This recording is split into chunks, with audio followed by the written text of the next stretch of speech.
e kaluar me jetën e të shquarve u ndalëm pikërisht në një fragment përballjesh midis sahabëve të pejgamberit sallallahu alaihi wasallam, konkretisht Ali ibn Abi Talib radhiyallahu anhu dhe Muawiya ibn Abi Sufjan radhiyallahu anhuma.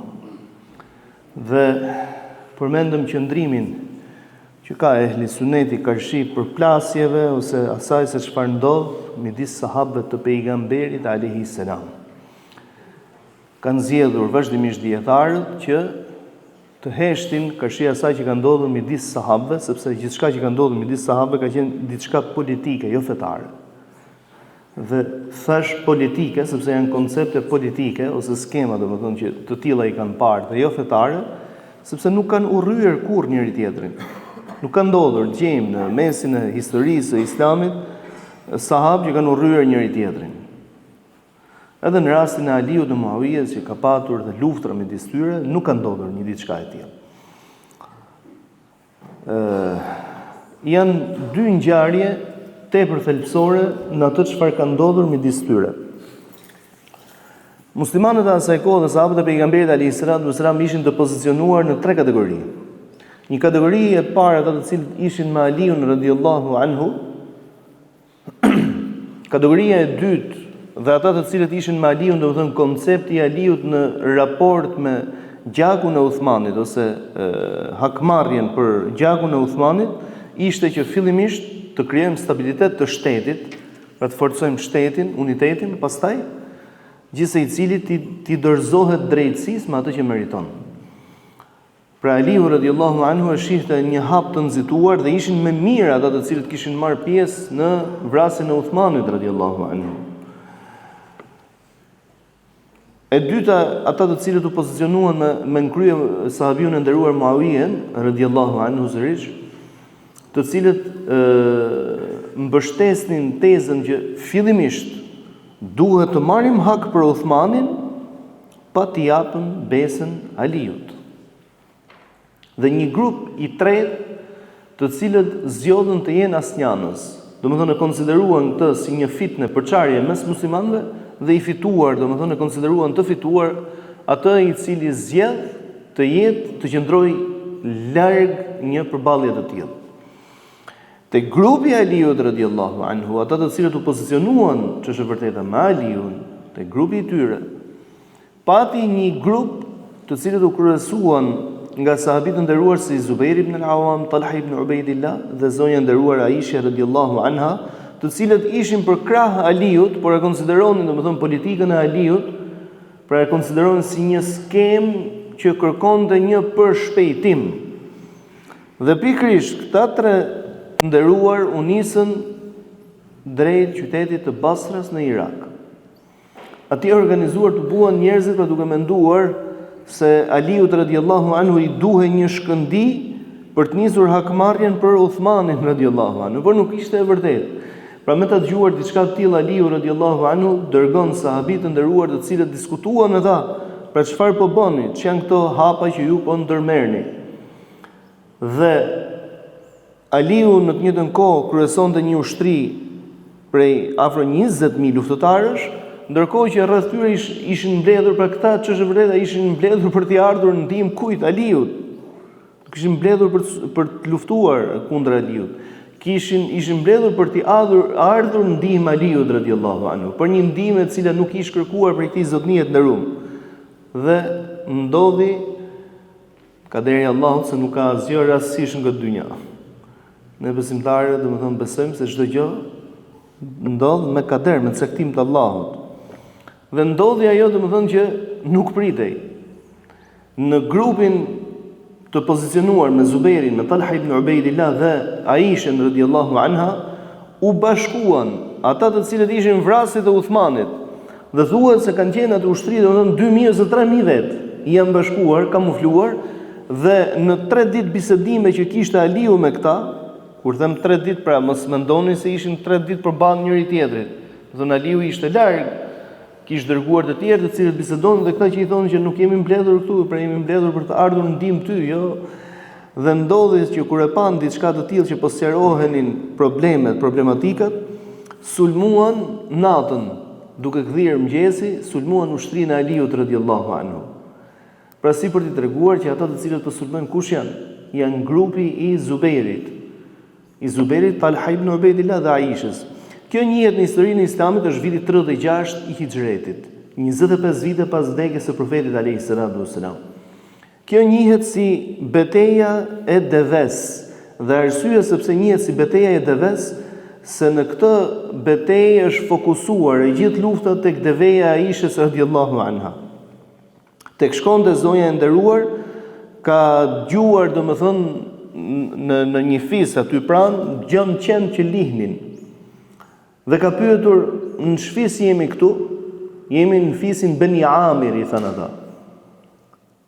Tha e kisha dëgjuar profetin alayhis salam që thonte, as sikur ta dije se kush prej jush, se kujt prej jush do t'i lehin qend e Wadi Haudab, e luginës Haudab, aty ku ishte i pozicionuar ky fis. Nuk e dija, thot Aisha, se kjo jam unë.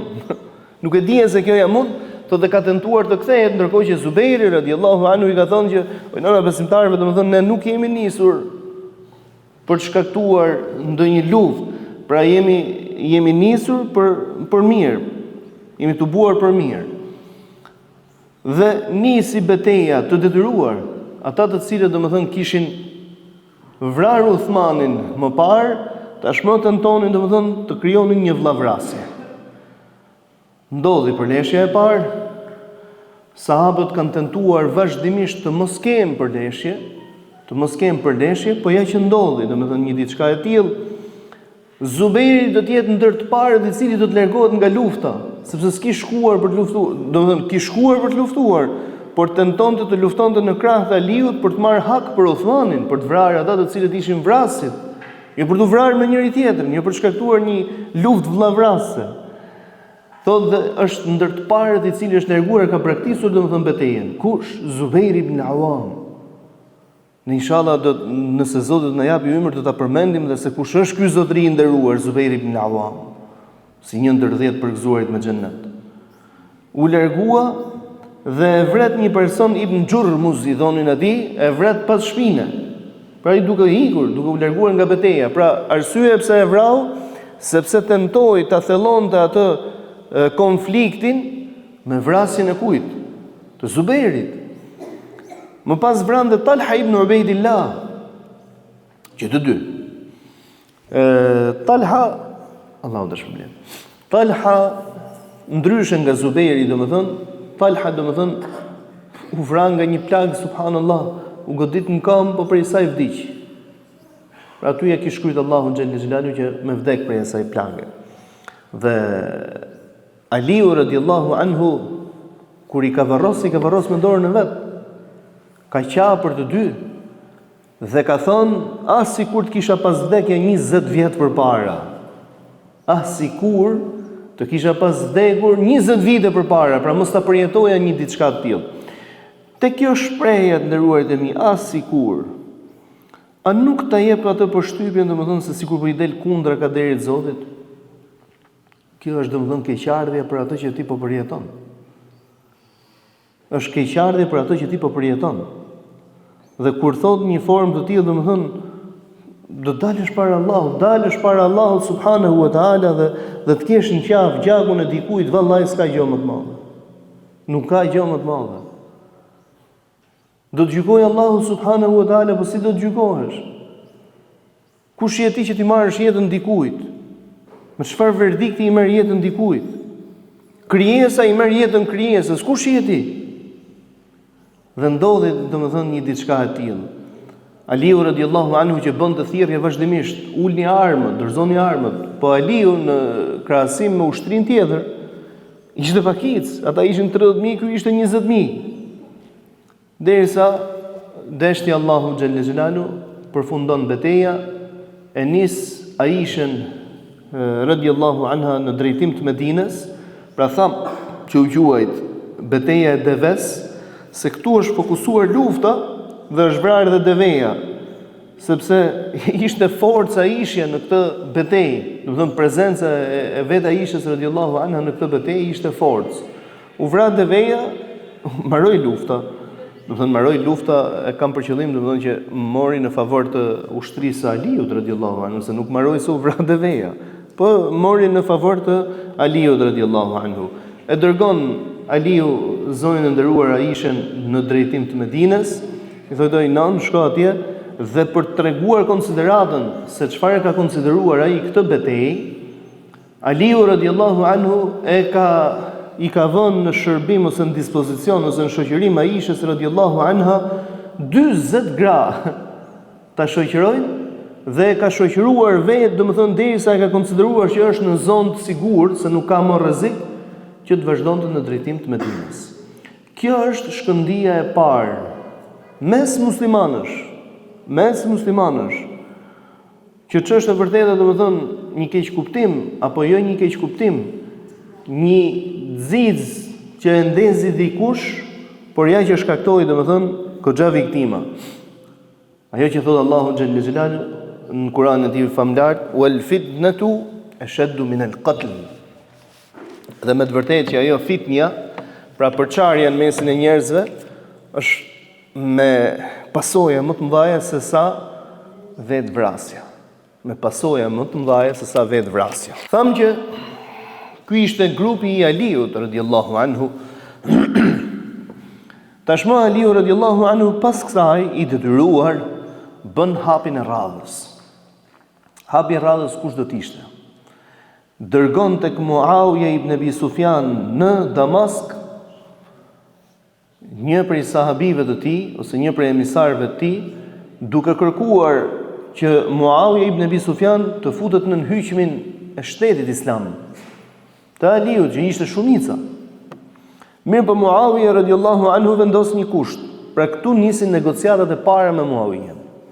Vendos një kusht. Dhe kushti ishte më dorëzo vrasit të Uthmanit t'ia besën e pushtetit. Nga këtu çfarë tregohet? Tregohet që i gjihet koncepti i Muawijes në qëndrimin që pati ishte komplet koncept, domethënë jo i pushtetit që më takon mua ta marr, jo ty, por se duhet shkoj ky hak në vend. Aliu radhiyallahu anhu i thotë që nuk mundem t'i dorëzoj. Por ku t'i dorëzonte? Ata jo vetëm që ishin me mira, por kishin mbledhur dhe kishin tupuar rreth vetes. Pra imagjino tani minimalisht kanë qenë 3000 persona.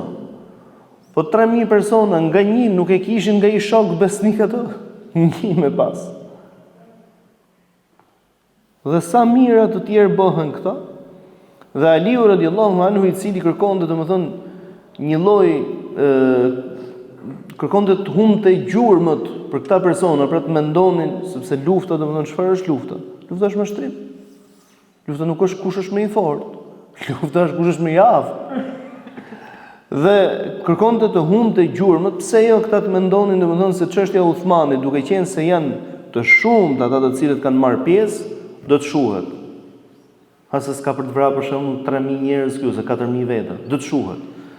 Aliu radhiyallahu anhu kërkonte unifikimin, stabilitetin e vetë pushtetit të tij dhe vinin gjërat një nga një. Mirë, po jo çdo gjë mund ta deklarosh, aq më tepër në politikë. Ndaj dhe politika ka njerëzit e saj. Profeti alayhis salam ka thënë: "Kanat banu Israila tasusuhum anbiya'uhum." Politikën e Bani Israilëve kush e bënin? Profetët e tyre. Pra ka burrat e saj, njerëzit e saj, duhet të investosh ti për në politikë. Jo në maskarallik, jo në gënjeshtër, jo në mashtrim. Po të investosh mënyrën se si të mund ta kopsisësh pushtetin për t'i ardhur në ndihmë zbatimit të ligjit të Allahut subhanahu wa taala dhe vendosjes së drejtësisë. Ky është qëllimi. Ndaj, jo gjithçka mund të thuhet publikisht. Dhe jo gjithçka mund të deklarohet publikisht. Sa deklarata kanë përmbajtje të dy vishta ose synohet me to diçka tjetër. Flas në ato që quhen ndryshe si politikanët muslimanë, si rasti i Aliut radhiyallahu anhu. Dhe të gjendur përballë një fakti të tillë, detyrohet Aliu radhiyallahu anhu të mbledh një ushtri tashmë, sepse sundonte shumicën e vendeve islame, të mbledh një ushtri dhe të niset në drejtim të Shamit apo të Damaskut. Muawija në të njëjtën kohë, duke ndjerë rrezikun, mbledh ai një ushtri të madhe, janë më mira. Kur themi ushtri, numerikisht domethënë kemi numra të frikshëm, të ndryshëm. Një version thotë që 70 njën në krah e 50 në krahun tjetër. Po nuk është se shkoj duke i numëruar dikush, por që janë më mira, janë shumë. 10 mira janë shumë, që është e vërteta. Dhe kalojmë tek faza e dytë, që quhet ndryshe betejë e Sifinit. Betejë e Sifinit është betejë më e vështirë që kanë kaluar muslimanët në jetën e tyre. Tashmë ke të njëjtin grup, të cilët do të përballen me njëri tjetrin. Me 10 mira njerëz, me 100 mira ndoshta, të cilët do të përballen tashmë me njëri tjetrin, do të ketë të vrarë në mesin e tyre, pasi përfundon betejë, mblidhen dhe varrosin të vdekurit e tyre, falin namazin xhenazës ndaj tyre, të gjithë së bashku. Profeti alayhis salam kishte njoftuar për diçka të tillë, për këtë fitnë, për këtë përplasje. Kishte njoftuar se nipi i tij, Haseni radhiyallahu anhu, pra një ditë prej ditësh e vendosi atë nipin e tij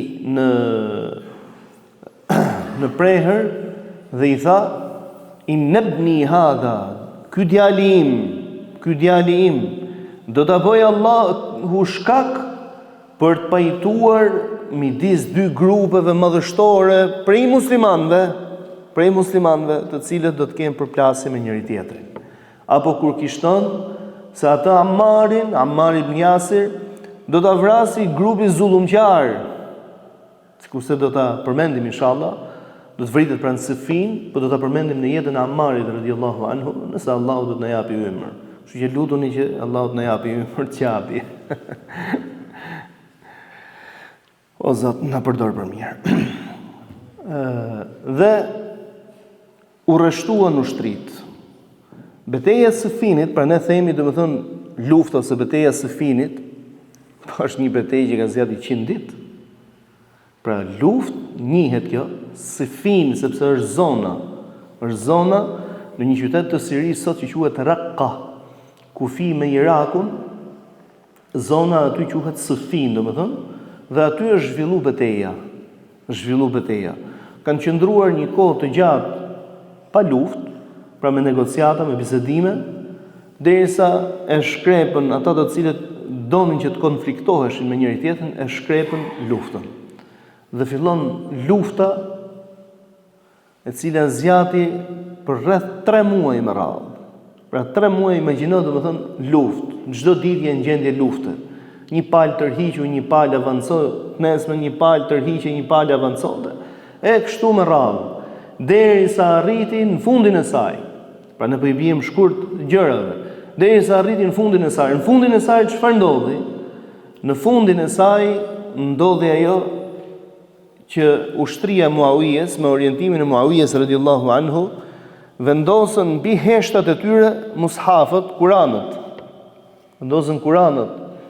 Pra për të treguar se jemi dorëzuar kujt librit të Allahut që të jenë gjykues midis nesh. Aliu radhiyallahu anhu e konsideroi këtë një truk politik, hile. Dhe tha mos u ndalni.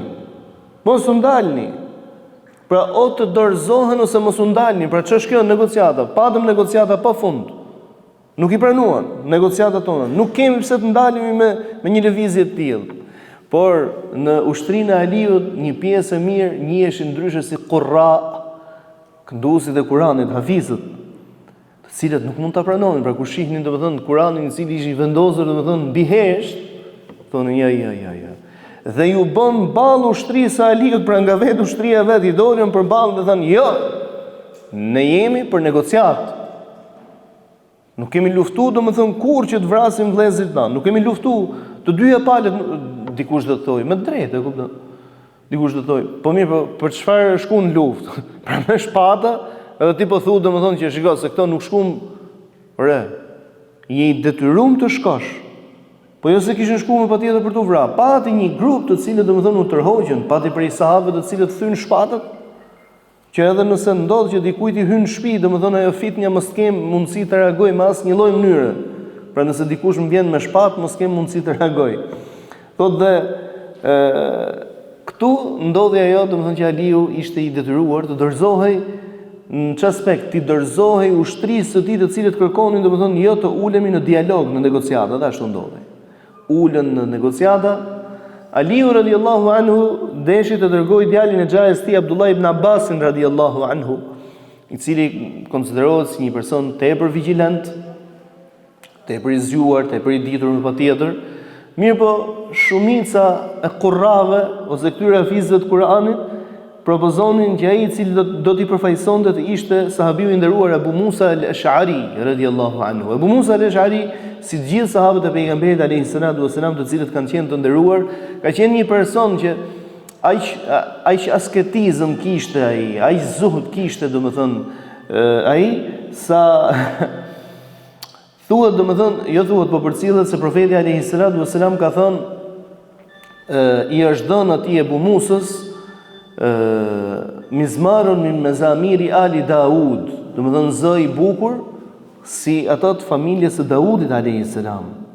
Pra ai zë i bukur dhe e preferon, domethënë e kishte shumë dëshirë i dërguar i Zotit që të këndonte Kur'an. Kush? Abu Musa al-Ash'ari. T'ia këndonte Kur'anin. Dhe Abu Musa al-Ash'ari pra ishte njëri tepër i nderuar, por nuk ishte njëri i negociatave politike. Ndërkohë që kë dërgon Muawiya ibn Abi Sufjan, Muawiya ibn Abi Sufjan dërgon një kolos të politikës, i cili domethënë ja kishte shpruar ngushtë pejgamberit alayhis salam para se të pranonte Islamin, Amr ibn al-As radhiyallahu anhu. Domethënë një kalorës i politikës, njëri tepër finok, domethënë nuk e kam për qëllim të ofendoj sahabin e nderuar, por domethënë për aftësinë e tij, bindse në tezën e tij. Dhe u ra dakord ose u diskutua në një version